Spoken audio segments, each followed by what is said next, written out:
Today we are going to be talking about one of the biggest learning curves for living on the road, no matter how small or large your power station is, while you are boondocking, off-grid, or anywhere without electrical hookups, and that is how to conserve power so you don't run out of battery for the things that you need. I know a lot of people who travel like to travel with at least electric hookup, and I totally understand that, but there are a lot of people, including myself, that at the beginning of their journey living on the road, they didn't have a lot of money to invest in these super large systems that were solar based, generator based, or have a ton of batteries to use as a battery bank for power storage. I know a lot of you are in the same situation, and although my system is much larger now, I have 1,000 watts of solar on my roof, I have an alternator charger, and I do now have a backup generator just in case, especially because we are doing the ambulance build right now.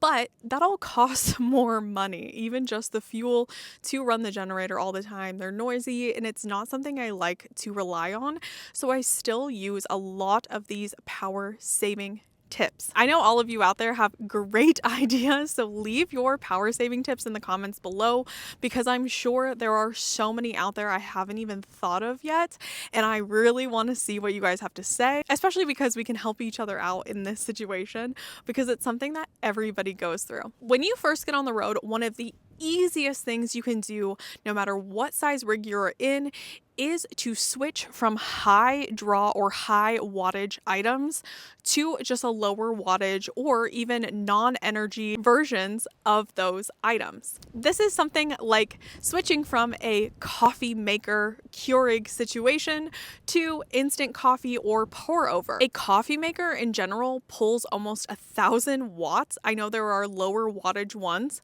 Like I said, if you are used to a 1,000-watt coffee maker, switch to a lower wattage one. If you don't have a battery bank or a lot of power at all, maybe switching to a pour over method where you can boil water on your propane stove and then just pour over your coffee every morning. That can be a great alternative. Some other quick ideas within that category are switching from a television to switching to watching TV on your tablet or phone. Tablets and phones charge at a much lower wattage rate, and once they're charged, you can use it for a longer period of time instead of needing to keep your TV plugged in all while you're watching. Maybe in your build you wanted hardwired lights in your ceiling, or in your trailer you already have them or something like that.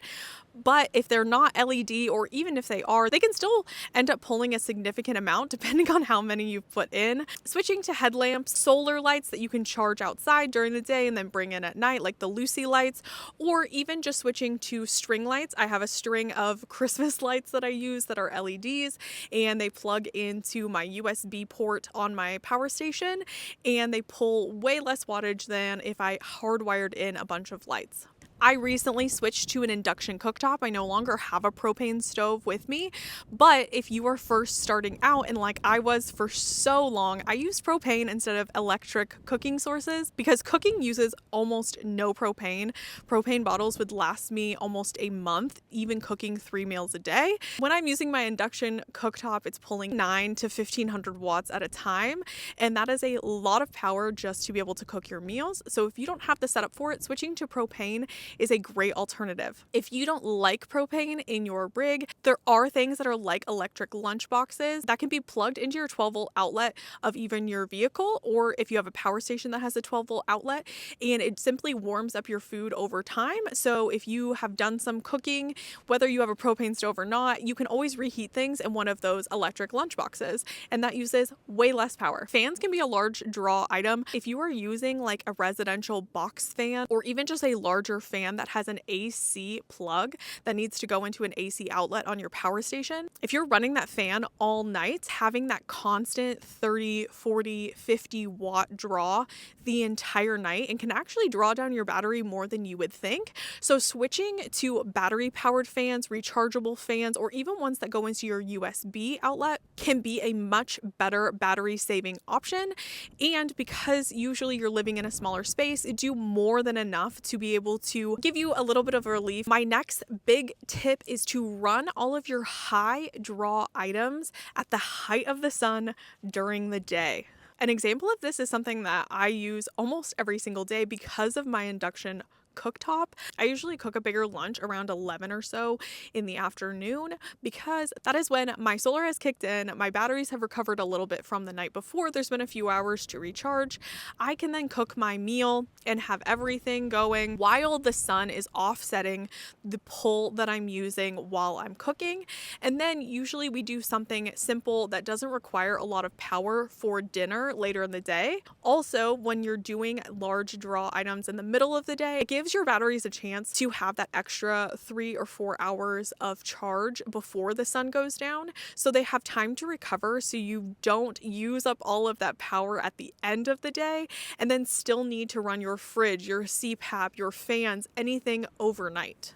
Another example in this category is charging my big devices. So something that has a larger draw, like my laptop, like using Starlink, charging all of my drill batteries, charging up all of my fans. I do all of that in the middle of the day while the sun is out so I can have everything ready to go when the sun goes down.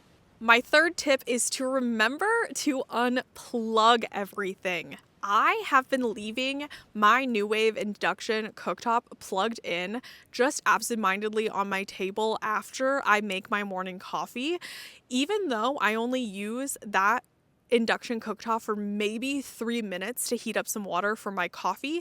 Leaving it plugged in has actually been pulling almost 80 watts of power, and I didn't realize it until I was very quickly running out of power and my solar was not helping it recover.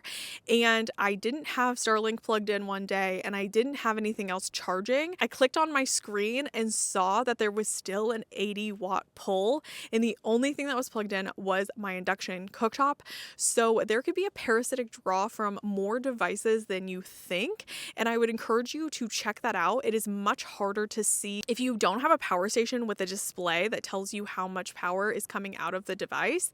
But even if you have a battery and inverter setup, you should be able to see a little bit if you have a battery monitor that there is a draw. But the best way to go is to just remember to unplug everything when you're done using it. Something else that also goes hand in hand with this is that if you do have a power station, and it almost doesn't matter which brand, I've seen it happen with every single brand I have, is that if you are leaving the AC port on, even if there's nothing plugged into it, for some reason it pulls more power because it's sending power to those AC outlets, even if you're not using them. So if you're just needing your power station to charge your phone overnight and you're not using that AC outlet, remember to turn it off before you go to sleep so it's not having a really low draw all night, because no one wants to wake up to a dead power station anyways. My fourth and biggest tip, honestly, is to check the forecast of where you are traveling. This is something that gets a lot of people when they first get out on the road, is that they do not plan for days that have cloudy or inclement weather. And so they use their power as if they have full sun all the time. And then they have nothing and there's no sun the next day to be able to recharge it. So I usually go on Windy. Again, you guys have heard me talk about Windy so many times, but I love that app, is it'll actually show you the cloud cover hour by hour in the next day or two. It's one of the overlays they have on their app. And so I can see how much cloud cover based on my GPS location, as well as looking ahead in the weather forecast. I can reduce my power consumption in the days leading up to it, so I can make sure that I have everything charged and ready to go going into some cloudy days. So then I don't have to worry about my food going bad in the fridge or not having any power by the time the weather breaks. One of the tips I have to save power using your refrigerators is that a lot of us use either 12-volt refrigerators or those small compressor-based mini fridges in our builds. They are usually the most energy efficient refrigerators that you can have. And one of the tips, especially going into places that are going to have bad weather, or if I'm just wanting to conserve on more power, if I have room, now I don't always have room, but I will take a few extra jars or Tupperware and I will freeze them. I'll take some stuff out of the fridge and I will set it to a lower temperature. I will have those jars of water or water bottles freeze.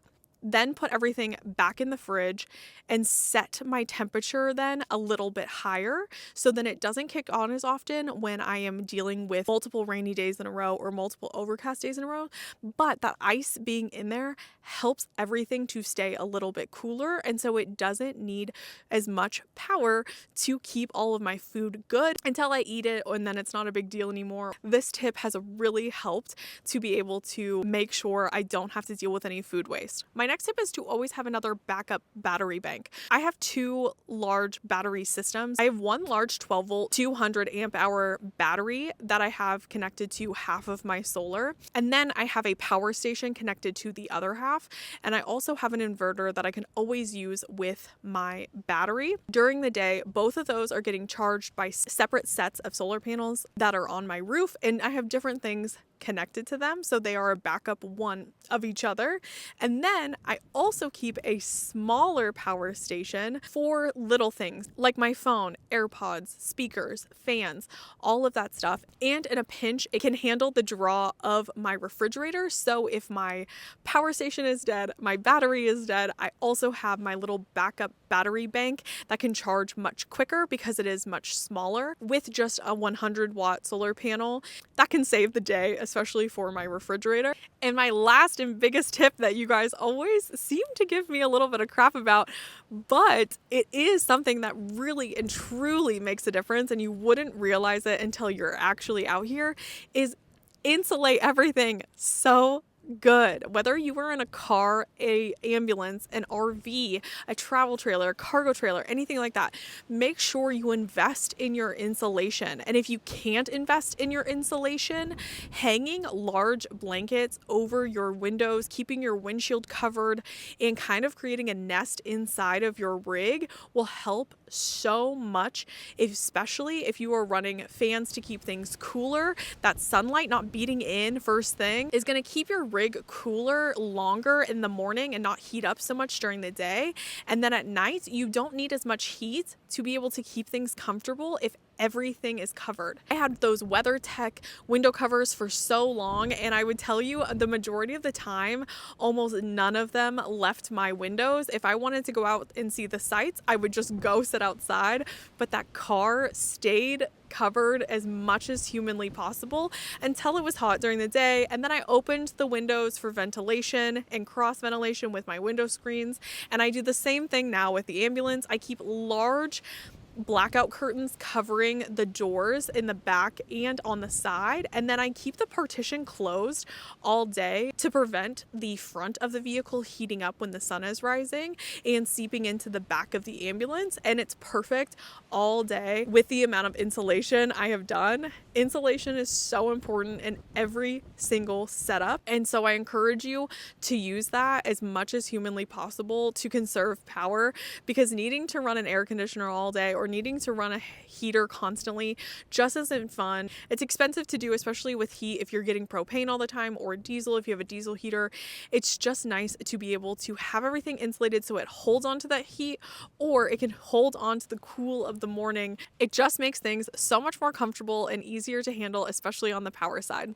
I hope these tips helped you kind of think about what you might do to conserve power on the road. Like I said earlier, leave what you do in the comments below, and I will see you guys on the next one. Bye!